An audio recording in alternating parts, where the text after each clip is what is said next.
అమ్మ కొబ్బరి పులావ్ చేయవా? ఓకే.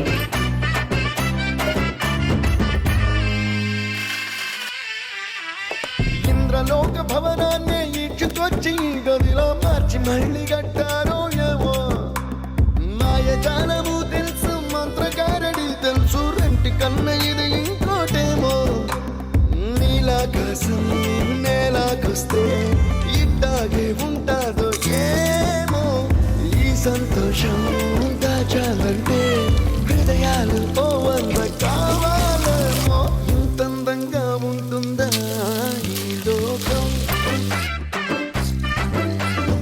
ఇన్నాళ్ళు ఈ మనసుకి తెలియాలేదే పాపం.